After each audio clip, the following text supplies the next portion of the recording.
Hello everyone, my name is Miss Alexis, and today we are reading A Bad Case of Stripes by David Shannon.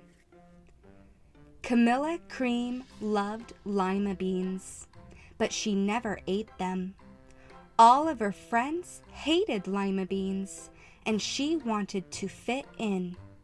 Camilla was always worried about what other people thought of her. Today, she was fretting even more than usual. It was the first day of school, and she couldn't decide what to wear.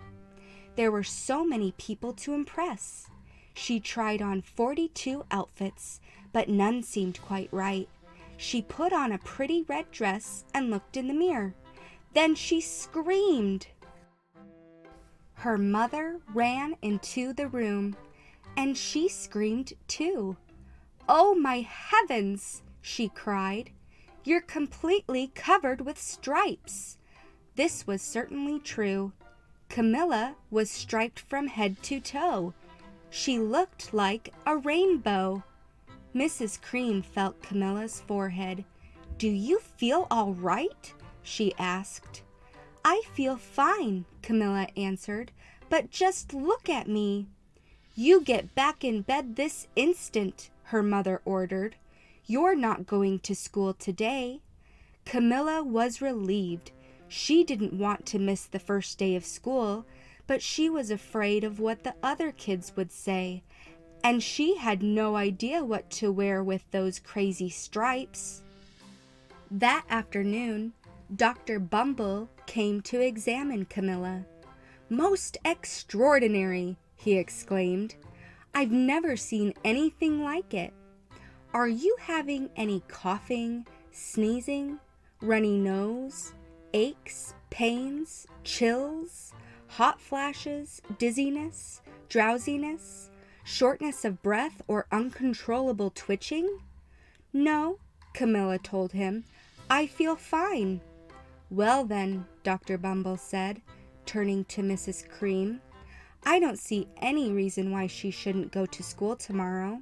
Here's some ointment that should help clear up those stripes in a few days. If it doesn't, you know where to reach me." And off he went. The next day was a disaster. Everyone at school laughed at Camilla. They called her Camilla Cream and Night of the Living Lollipop. She tried her best to act as if everything were normal, but when the class said the Pledge of Allegiance, her stripes turned red, white, and blue, and she broke out in stars. The other kids thought this was great. One yelled out, "Let's see some purple polka dots." Sure enough, Camilla turned all purple polka dotty. Someone else shouted, "Checkerboard," and a pattern of squares covered her skin. Soon everyone was calling out different shapes and colors, and poor Camilla was changing faster than you can change channels on a TV. That night, Mr. Harms, the school principal, called. "I'm sorry, Mrs. Cream," he said. "I'm going to have to ask you to keep Camilla home from school. She's just too much of a distraction, and I've been getting calls from the other parents. They're afraid those stripes may be contagious." Camilla was so embarrassed. She couldn't believe that 2 days ago, everyone liked her. Now nobody wanted to be in the same room with her. Her father tried to make her feel better. "Is there anything I can get you, sweetheart?" he asked. "No, thank you," sighed Camilla. What she really wanted was a nice plate of lima beans, but she had been laughed at enough for one day. Well, yes, I see," Dr. Bumble mumbled when Mr. Cream phoned the next day. "I think I'd better bring in the specialists. We'll be right over." About an hour later, Dr. Bumble arrived with 4 people in long white coats. He introduced them to the Creams. "This is Dr. Grop, Dr. Sponge, Dr. Cricket, and Dr. Young." Then the specialists went to work on Camilla. They squeezed and jabbed, taped and tested. It was very uncomfortable. "Well, it's not the mumps," concluded Dr. Grop. "Or the measles," said Dr. Sponge.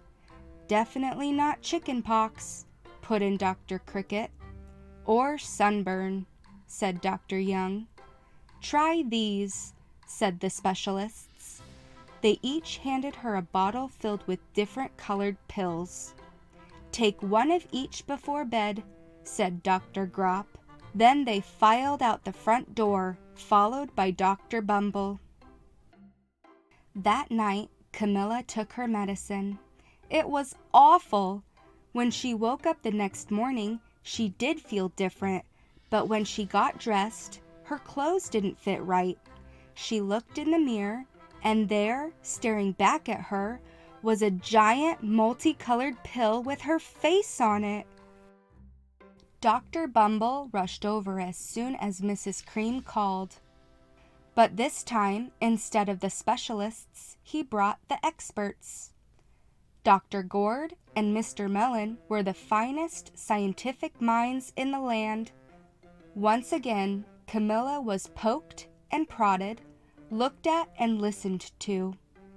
The experts wrote down lots of numbers. Then they huddled together and whispered. Dr. Gourd finally spoke. "It might be a virus," he announced with authority. Suddenly, fuzzy little virus balls appeared all over Camilla. "Or possibly some form of bacteria," said Mr. Mellon. Out popped squiggly little bacteria tails. "Or it could be a fungus," added Dr. Gourd. Instantly, Camilla was covered with different colored fungus blotches.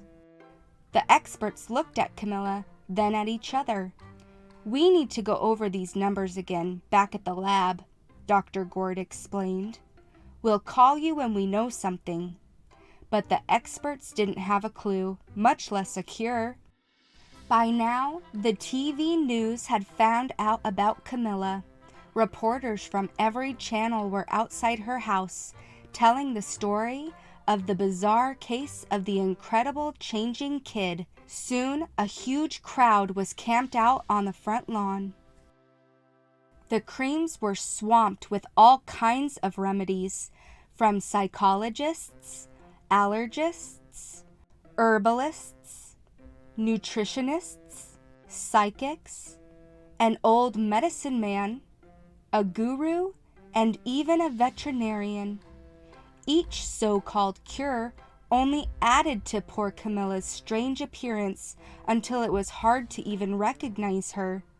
She sprouted roots and berries and crystals and feathers and a long furry tail, but nothing worked. One day, a woman who called herself an environmental therapist claimed she could cure Camilla. "Close your eyes," she said, "breathe deeply, and become one with your room." "I wish you hadn't said that," Camilla groaned. Slowly, she started to melt into the walls of her room. Her bed became her mouth, her nose was a dresser, and 2 paintings were her eyes.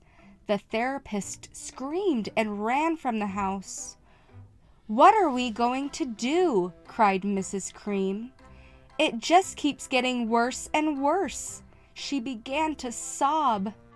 At that moment, Mr. Cream heard a quiet little knock at the front door. He opened it, and there stood an old woman who was just as plump and sweet as a strawberry. "Excuse me," she said brightly, "but I think I can help." She went into Camilla's room and looked around. "My goodness," she said with a shake of her head. "What we have here is a bad case of stripes. One of the worst I've ever seen." She pulled a container of small green beans from her bag. "Here," she said, "these might do the trick." "Are those magic beans?" asked Mrs. Cream. "Oh my, no," replied the kind old woman. "There's no such thing. These are just plain old lima beans. I'll bet you'd like some, wouldn't you?" she asked Camilla. Camilla wanted a big heaping plateful of lima beans more than just about anything, but she was still afraid to admit it. "Yuck," she said.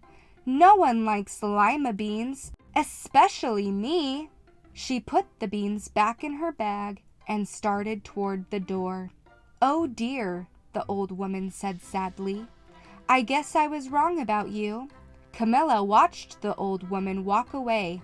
Those beans would taste so good, and being laughed at for eating them was nothing compared to what she'd been going through.